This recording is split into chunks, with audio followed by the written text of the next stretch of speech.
Welcome to the Economy Magazine. I'm Binyamin, Tjong-Alvares with the news from the global economy. Coming up, U.S. immigration reform could see nearly half of America's undocumented registered, and SUVs make a comeback at the expense of hybrids.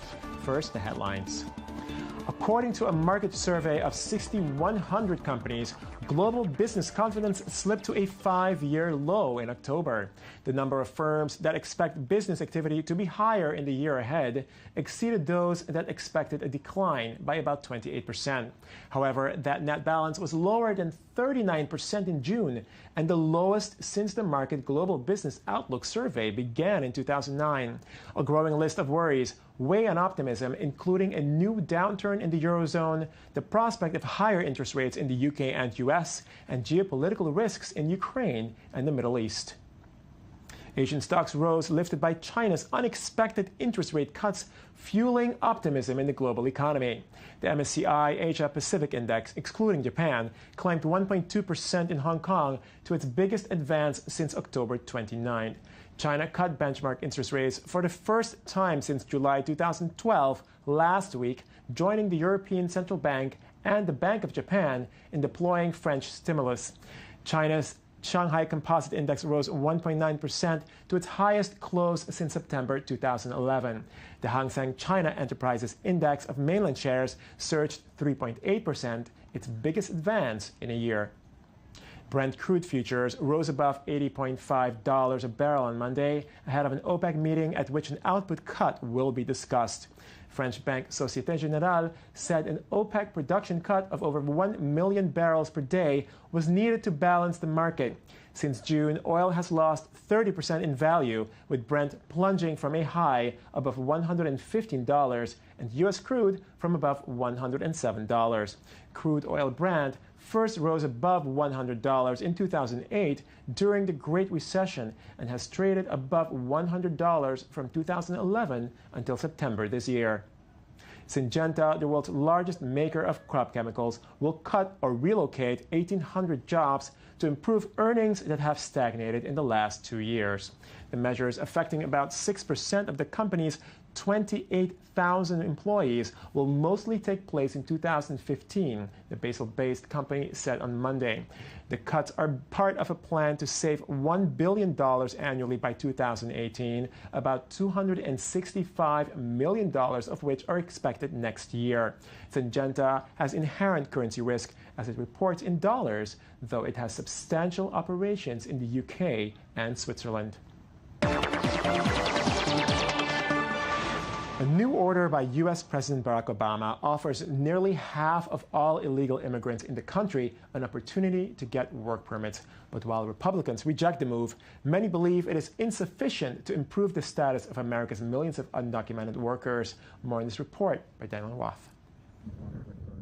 U.S. President Barack Obama issued an executive order last week which extends an offer to about 5 million undocumented migrants, mostly from Mexico and Central America, to seek 3-year work permits without fear of deportation. Among other impacts, the directive should stem exploitative pay practices and tax evasion. Today, our immigration system is broken, and everybody knows it. Business owners who offer their workers good wages and benefits see the competition exploit undocumented immigrants by paying them far less. The order could help generate 160,000 new jobs, according to AP, but numbers out of the Congressional Budget Office suggest that more comprehensive reform passed by Congress could do a lot more, boosting GDP by 3.3% by 2023 and 5% over the following decade. Indeed, though the executive order is seen as a step forward, for many, officials and activists alike, it doesn't go far enough. I think I expected more from the president. The more people would be included. But I think, after all, politicians are politicians, and we have to keep fighting. Though the last round of immigration changes were slowed by high application fees and invasive screenings, and similar expectations may ensue, these rules are supposed to make it easier for those in high-tech, science, engineering, and math fields to find stable footing. I'll make it easier and faster for high-skilled immigrants, graduates, and entrepreneurs to stay and contribute to our economy, as so many business leaders have proposed. If you register, pass a criminal background check, and you're willing to pay your fair share of taxes, you'll be able to apply to stay in this country temporarily without fear of deportation. Republicans criticized the executive order, which is aimed at people in the country for more than 5 years and with children who are citizens or legal permanent residents, about 44% of the over 11 million undocumented people in the United States. We take a look now at what lies ahead in the markets with Carly Forster from TipRanks, an independent cloud-based service that measures and ranks digitally published financial advice. Ms. Foster, thanks for joining us. Thanks for having me. Absolutely. So what do we have here? All right, well, this week we have an exciting week ahead of us as three notable companies have big news on Wall Street.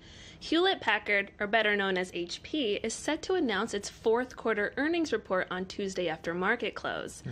HP is an information technology company that provides services like printing, personal systems, software, hardware, and IT infrastructures.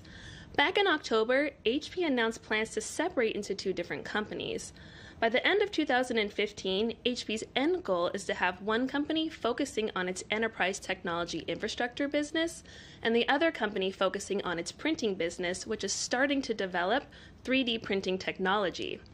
In the past month, HP has officially started moving several executives into new roles to implement this process. Analysts have estimated that the company will post $1.06 earnings per share and $28.77 billion in revenue. Wow, that's a fair amount of money. It is. Okay, what other companies do we have there? Well, also this week we have luxury jewelry maker Tiffany & Co., who is scheduled to announce its third quarter fiscal report on Tuesday before the opening bell. Yeah. The company's shares closed on Friday up 11.5% from the previous month.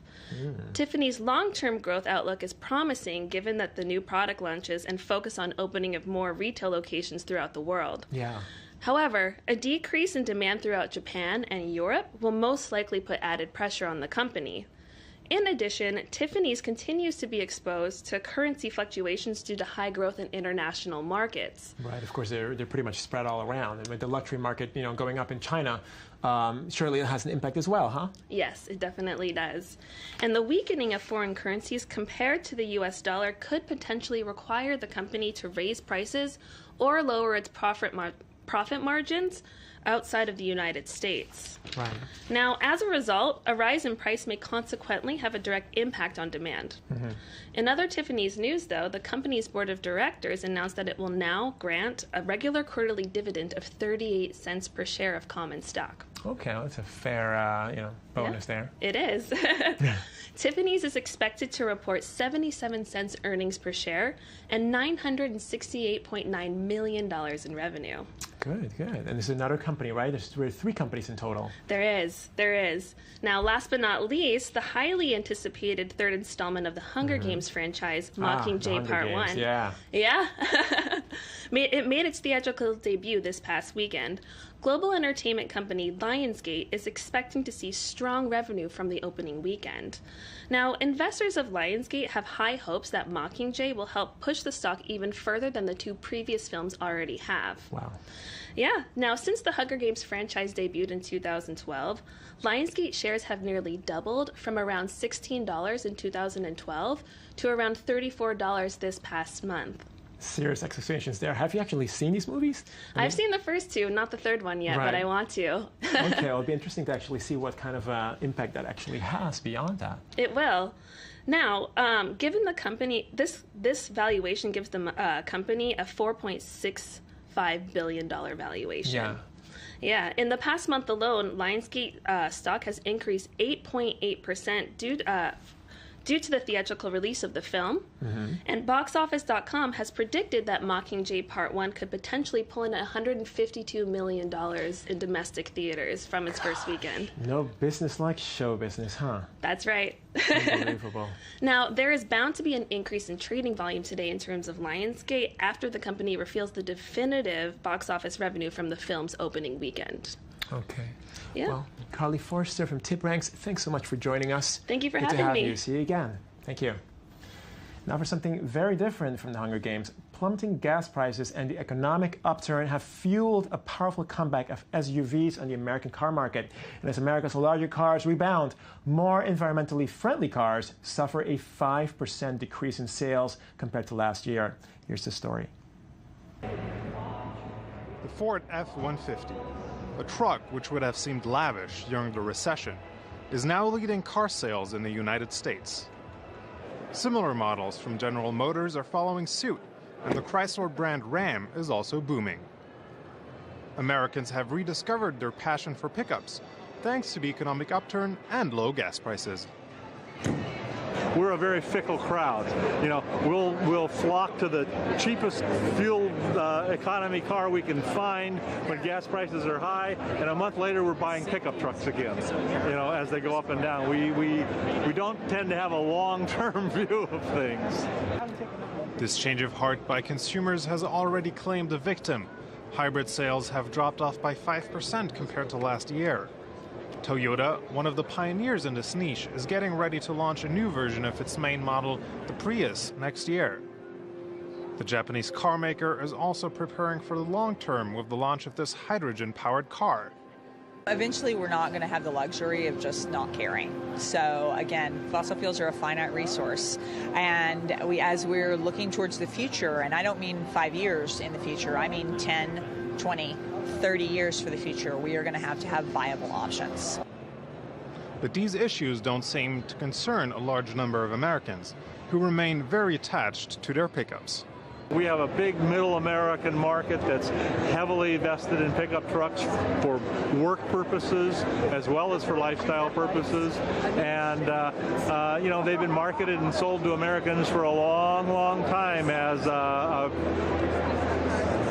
very robust kind of a car that shows what kind of a person you are. And so a lot of people prefer pickups. But despite their image, pickups have also had to adapt. The new models have made leaps in terms of fuel efficiency thanks to new engines. The Ford F-150 even went on a diet. It shed over 300 kilograms thanks to its new aluminum body. And now for a look at some other reports we have for you in Media Watch with Daniel Roth. Mr. Roth, thanks for joining us. How's it going? Good, good, good. So Media Watch today is all about the U.S., actually. America, America, God said it's grace on thee, right? Yes, exactly. Nice. But you're Canadian. I'm Canadian, so I shouldn't have clapped at all even. No. So the Wall Street Journal reminds us of a story that we actually covered last year. Other people are covering it also. Interestingly, this story about immigration, people forget that since 2007, the number of undocumented migrants coming into the U.S. from Mexico has actually gone into the negative. And the number of undocumented migrants in the U.S. in total has stabilized at just over 11 million. So the Wall Street Journal's kind of pointing this out amid all this news about the executive order. And it's important to note that the reason for this, the central reason for this, is that the American economy is not stable. Right. You can point to some jobs growth. You can point to GDP not being as bad as it might have been. But at the end of the day, the inequality is still there. People, most of the jobs growth is in part-time work. There's an enormous amount of unemployed people in the first place. And so people who are looking for economic freedom as they historically were looking for coming to the U.S. aren't finding it anymore. Now, the American dream is not what it used to be, but at the same time, surely what America has to offer is better than the drugs and the violence that a lot of these people are trying to flee from in Guatemala and in Honduras and El Salvador. Absolutely. So the numbers from Central America are actually still rather large comparatively, but from Mexico specifically, where the numbers are better in Mexico, they've gone down. Wow. Okay. So the next story we have is also an interesting one. The New York Yeah. Times kind of covered this piece. We've seen in Europe, in Germany, and in Britain that solar has been making huge waves. It's in Germany, they powered more than half the country on June 9th with solar always power. so surprising to me because it's Germany after all. Yeah, it's not a But sunny okay, place. yeah. But in the U.S. now, we're starting to see that solar and wind are cheaper, given subsidies still, but cheaper than natural gas and then coal. We're seeing that the price per kilowatt hour is 5 cents in solar, 1.5 cents in wind, compared to over 6 cents in both coal and natural gas. So we're going to see a revolution maybe this year? We're watching the first steps in that. As it becomes more affordable, we'll start to see solar and wind start to take over if we're lucky, if the environment's lucky. Commodities, of course, that do not run out, unlike fossil fuels. Right. Well, we can cross our fingers that the wind won't run out. Okay, well, I hope that you don't run out, but we're probably going to have you see run out anyways, because this is the end of The Economy Magazine, your daily source for economic and financial reports at I-24 News. I'm Binyamin Tjong-Alvares. Thanks for joining us, and join us again tomorrow for more on The Economy.